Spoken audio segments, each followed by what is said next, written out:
we stopped off talking about your journey at Toyota, Mhm. and you're going to be a CEO now. You've Right. decided that that's what you want to do. You want to take lean to the service industry. And tell me about when you first started a business, your first venture. I know you've had many, but let's go back to when you did your first venture. What was that? How did you choose what you wanted to do? Well, I think because I was so impacted by the whole experience of Toyota and the lean management journey and all of that, um, my first passion was to just take this knowledge. I felt like I had some secret revelation that no one knew. I had this, just this whole different dynamic of knowledge that you couldn't get in school, you couldn't get in college, you couldn't get, around the corner. You couldn't go to an event and find out about it. It was just this secret sauce. And so what I wanted to do is start a business that basically went around applying these principles to new industries. So it started off wanting to be basically a consultant and have a consulting company and take people that I knew were very accomplished in the business world and train them on some of the lean principles, and then couple that with the things that we were used to hearing about in business and bring a just kind of a new experience to companies where they could learn how to apply these principles to either get more value, reduce waste, and ultimately just get more success as a company. That's good. So some of your businesses, what were they? I know you started a few different ones. Right. Well, I think the first business I started was basically a consulting company that kind of turned into like a business management company. Okay. Started off just wanting to, again, provide knowledge about all of these, different facets of business. But then, as I started to explore it more, I started seeing, well, instead of just going around helping businesses, what about starting the businesses and, getting a core group of people to actually be different in the industries they were in. So I started looking around and saying, you know what, when I look at my network of people and all the people that I had access to at the time, I know a lot of people in real estate and loans. I know a lot of people that's into, cosmetology with in the beauty industry. And that really began to be the starting point is what if we could apply this? What if we could look at real estate as a lean operation? There's all this stuff you have to do with all this paperwork, all this office work. There's a lot of waste in how you do things, a lot of back and forth, same thing in the beauty industry. You got long lines and people waiting all the time, especially in, shops. Yes, you should know. So, especially in shops and places like that where, you get people going there and being there all day. So it was an opportunity to say, well, could I do something different and apply this way of thinking to these industries? And what if we had a salon that was fast and had quality? What if you had a real estate company that had a very highly, seamless operation where things were efficient, it was administratively excellent, and the value that was brought to you was just at a higher level than you've seen in other real estate operations and loan operations. So that was my starting point, and it was a pretty interesting journey. Real estate, business management, hair. Yes. I mean, did you have an investor? How did you get all these things done? How did you manage to open? How many businesses would you say you've opened? Well, it was really just a mixture of things. So getting, friends and family, who believed in what I was doing to get involved, to patronize, to invest, to support.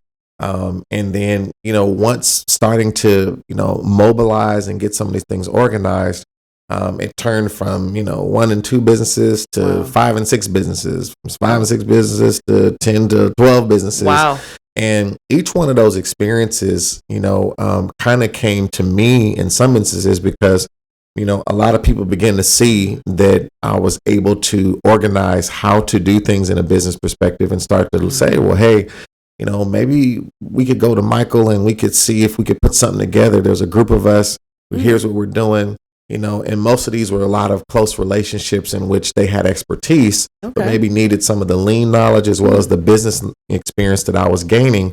And see, could we put all that together to start a business that made sense and serve, different communities that we know needed it. So that's kind of how it began to just morph and begin to grow. And, it's kind of interesting as an entrepreneur, once you get past that, fear of starting a business and, what is the legal things you do? How do you set things up financially? once you kind of cross that, you start to, realize that, hey, you can do this in many different ways. Now, that's not always good, though, because, you don't want to be a professional business starter, right? You want to also make sure you build something that's sustainable. And so there's a lot that I learned during that journey. There's a lot of mistakes that I made, but there was also a lot of great successes and things that I feel that I was able to accomplish. And all of it was just a womb of experience that gave birth to who I am today. That's good. You talked about a lot of success, some failure. What was some success that you had? What did you experience? Opening these businesses, a lot of them are in the San Francisco Bay Area. Is that right? That's correct. Yeah. So what did you experience? How did people receive you in your community? Well, first, let me say it was in the San Francisco Bay Area, but we did we got into other states as well, Texas, Louisiana, even in New Mexico at one point. And, I really feel like when you think about these different businesses and you think about the different experiences, all of these different experiences begin to shape, many different things. And the successes that began to come was, I feel, a great sign that we were doing something right. Because, when the awards come, it's not that the awards, necessarily directly is money, but it does show a sign of appreciation that you're doing something right. And so I got the 40 Under 40 award. Nice. I got, many different business awards in the cities we were in, Business of the Year and all of those types of things. Got the Jefferson Award for some of the service, being given back to the community. You're being modest. Well, you're saying it like, 40 Under 40, Jefferson. Well, most CEOs are not going to see one of those. So, but I think I'm more that way because I saw how much that those awards could not protect me from the things I needed to learn still. That's good. People can give you an award, but that still doesn't mean that you have everything you need as a CEO.